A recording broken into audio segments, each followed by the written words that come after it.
അജ്ഞാനതിമിരാന്തസ്യ ജ്ഞാനാഞ്ജനശലാകയ ചക്ഷുരുന്മിലിതം യേന തസ്മൈ ശ്രീ ഗുരുവേ നമഃ.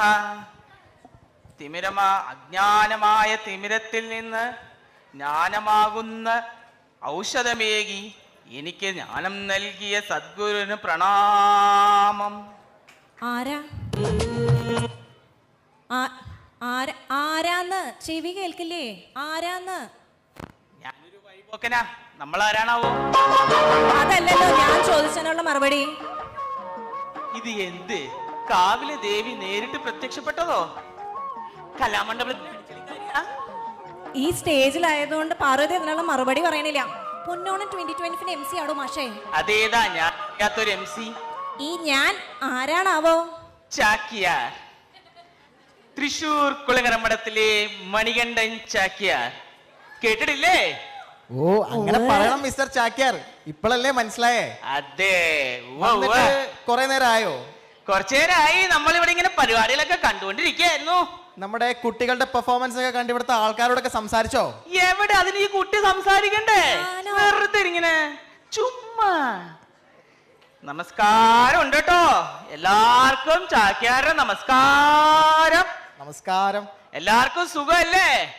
രാവിലെ ഒന്നും കഴിച്ചില്ലേ? ആരും കയ്യടിയൊന്നും ഇല്ല കേട്ടോ. കയ്യടിക്കൊന്നും ഇപ്പൊ GST ഒന്നും ഇല്ല. അങ്ങനെ കയ്യടിക്കുക. എല്ലാവർക്കും ഒരു പ്രോത്സാഹനം ആവശ്യമാണ്. ഈ ചാക്യാര് എന്ന് പറഞ്ഞപ്പോ നിങ്ങൾക്കൊന്നും അങ്ങനെ ചിലപ്പോ എല്ലാവർക്കും മനസ്സിലായിട്ടുണ്ടാവില്ല. അതാ അവിടെ കുറച്ച് തലനരച്ച് വയസ്സായവരൊക്കെ ഉണ്ട്, അവർക്ക് മനസ്സിലാവും. ഈ ചെറിയ കുട്ടികൾക്കൊന്നും ചാക്യാന്ന് പറഞ്ഞാ മനസ്സിലാവില്ല. ചാക്യാർ കൂത്ത് ആരെങ്കിലും കേട്ടിട്ടുണ്ടോ? ആ, കേട്ടവരുണ്ട്. കുറച്ചൊക്കെ മീനാക്ഷി കുട്ടിയല്ലേ? ചേട്ടച്ചനോ? ചേട്ടച്ചന് ഫാൽക്കെ അവാർഡൊക്കെ കിട്ടിയെന്ന് കേട്ടു. ഏമം തന്നെ കേട്ടോ. ആ വലിയ കലാകാരന് നമസ്കാരം. പിന്നെ ഈ കുട്ടികളുടെ പരിപാടി അതൊക്കെ അങ്ങനെ കെങ്കേമായിട്ടോ. ഇപ്പോ നിങ്ങൾക്ക് ചാക്യാർ കൂത്ത് എന്ന് പറയണെങ്കിൽ മനസ്സിലാണെങ്കിൽ ഒന്ന് പറഞ്ഞു തരിക. ചാക്യാർ എന്ന് പറയുമ്പോ എന്ന് പറയണത് ഒരു ഡാൻസ് ആണ്. അപ്പൊ ചാക്യാർ അങ്ങടെ ഒരു കൂത്ത് അങ്ങോട്ട് കളിച്ചാ അത് ചാക്യാർ കൂത്തായി. ഈ മൈക്ക് അങ്ങോട്ട് ശരിയാവണമെന്നുണ്ടോ? കേക്കാവോ? കേക്കണണ്ടേ. ഓക്കെ. അപ്പോ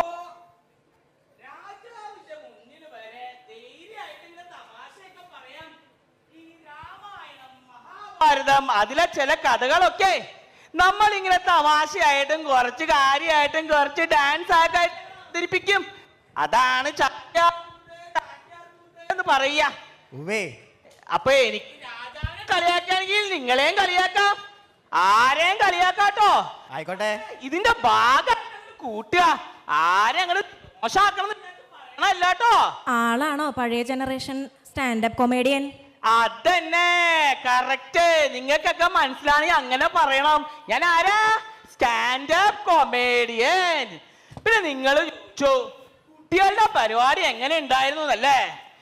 ഈ മൊബൈലില് വെറ്റലിൽ ചുണ്ണാമ്പ് ചൊരണ്ടണ പോലെ ഇങ്ങനെ ചൊരണ്ടിരിക്കണം. ഇതുപോലെ പരിപാടികളൊക്കെ വളരെ നല്ല. പിന്നെ കുറച്ച് മുതിർന്ന മോശമൊന്നല്ല. ഭർത്താവ് പക്ഷേ പിറന്നാളിന് ആശംസ അയക്കണത് ഇൻസ്റ്റാഗ്രാമിലാ. എന്നിട്ട് ഭാര്യ അതിനൊരു മറുപടി അതിൽ തന്നെ കൊടുക്കും. Thank you. എന്താ കാലേ? പണ്ടൊക്കെ അച്ഛനമ്മമാരുടെ കാലത്തൊക്കെ രാവിലെ എണീക്കും, അവര് കണ്ണു തുറക്കണമ്പോ ഇങ്ങനെ പറയും, കരാഗ്രേ വസതേ ലക്ഷ്മി, കരമധ്യേ സരസ്വതി, കരമൂലേ സ്ഥിതേ ഗൗരി. എന്താണെന്നറിയോ? നമ്മുടെ കൈയുടെ ഇവിടെ വസതേ ലക്ഷ്മി ദേവി, സരസ്വതി ദേവി, പാർവതി ദേവിയാണ്. നമ്മൾ ഇപ്പോഴാണെങ്കിലോ കരാഗ്രേ വസതേ ഫേസ്ബുക്ക്, കരമധ്യേ ഇൻസ്റ്റാഗ്രാം, കരമൂലേ സ്ഥിതേ ടിക്ടോക്ക്, പ്രഭാതേ തന്നെയാണ് അല്ലേ? രാവിലെ തൊട്ട് വൈകിട്ട് വരെ എന്തിനാ? പല്ല് തേക്കുമ്പോ, കുളിക്കുമ്പോ, ശൗചാലയത്തിൽ വരെ ഇപ്പൊ മൊബൈലാണേ. ഏയ് നാറിയിട്ട് വയ്യാട്ടോ, അത് വേറെ കാര്യം. എന്നാലും നമ്മൾ കൈ മൂക്കല്ല പൊത്തുക, മൊബൈലാണ് ചോദിക്കുക. ഫേസ്ബുക്കിൽ നിന്ന് ഒരു പറഞ്ഞിക്കൊണ്ടിരിക്കും, തോറും വലിക്കും തോറും ഇങ്ങനെ വന്നോണ്ടിരിക്കുക. കൊറേ നേരം ആളുകൾ മടുക്കും. അപ്പൊ പോയി നോക്കും വാട്സാപ്പ് ഗ്രൂപ്പ്. ആദ്യം ഒരു 10 ദിവസം ഗ്രൂപ്പിലൊക്കെ ബഹള. ഞാൻ കണ്ടോടി, നമ്മൾ എന്നാണ് ലാസ്റ്റ് കണ്ട്. ഇപ്പൊ ഒരു പറയരുത് ആരും അല്ലെങ്കിൽ തിരിഞ്ഞു നോക്കാറില്ല. ഗ്രൂപ്പ് ഇല്ല, സാരി വലിക്കാൻ സോറി അവര് സ്ക്രോള് ചെയ്യാൻ പോയി. ഭയങ്കര കഷ്ടതുകൊണ്ട്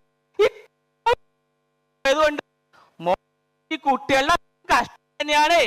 പക്ഷെ ഈ കുട്ടികള് അവര് ഭയങ്കര സ്മാർട്ടാണ് കേട്ടോ. എന്തേ അവിടെ കുറച്ച് കാണാം ചാക്യാർക്ക് കാണാം. ആ മുഖത്ത് ചെറിയൊരു അസൂയ ഉണ്ടോ? ഉണ്ടാവണ്ട.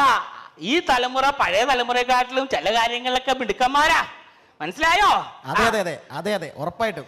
പിന്നെ ഏതോ പറഞ്ഞല്ലോ നിങ്ങൾ, ആരൊക്കെയോ പറയുന്നത് ട്വീൻസോ? ഈ ചെറുപ്പക്കാര് 13, 14 ഈ ട്വീൻസ് എന്ന് പറയുന്നത്. അയ്യോ അല്ല, 10, 11, 12. ഓ പ്രീ ടീൻസ്. അവരെ പെർഫോമൻസ് നന്നായിരുന്നു. അത് കഴിഞ്ഞ് നമ്മള് ദഫ് മുട്ട് കണ്ടു. ആദ്യമായിട്ടാണ് തോന്നുമല്ലേ മലേഷ്യയില് ദഫ് മുട്ട്. അവര് ഇങ്ങനെ ദഫ് പാടുമ്പോ അവിടെ ചില പെൺകുട്ടികളുടെ മനസ്സിലൊക്കെ നിന്റെ നെഞ്ചിലെ ദഫ് മുട്ടുമായി കേട്ടു ചാക്യാരെല്ലാം കാണണ്ടായിരുന്നു കേട്ടോ. പറഞ്ഞില്ലേ? അപ്പൊ ഇനി എന്താ അടുത്ത പരിപാടി? ചാക്യാർക്ക് ഇനി എന്താ കാണണ്ടേ? ഇപ്പൊ ഇങ്ങനത്തെ കൊറേ ഡാൻസ് ഒക്കെ ആയി. തിരുവാതിര എന്നാ പിന്നെ അടുത്ത തിരുവാതിര തന്നെ ആയിക്കോട്ടെ. ചാക്യാർ അങ്ങോട്ട് പോയി ഇരുന്നോളുക. അടുത്ത നമുക്കൊരു അടിപൊളി തിരുവാതിര കാണാം. ആവട്ടെ, നമ്മൾ അവിടെ ഇരിക്കുന്നുണ്ട്. വിളിക്കാം, എന്തെങ്കിലും ആവശ്യമുണ്ടെങ്കിൽ വിളിക്കാട്ടോ. അപ്പൊ ശരി, നമുക്ക് ഇവിടെയൊക്കെ തന്നെ ഉണ്ടാവും. സെൽഫി ഒക്കെ എടുത്തിട്ട് പോവാട്ടോ. കാണാം നമുക്ക്.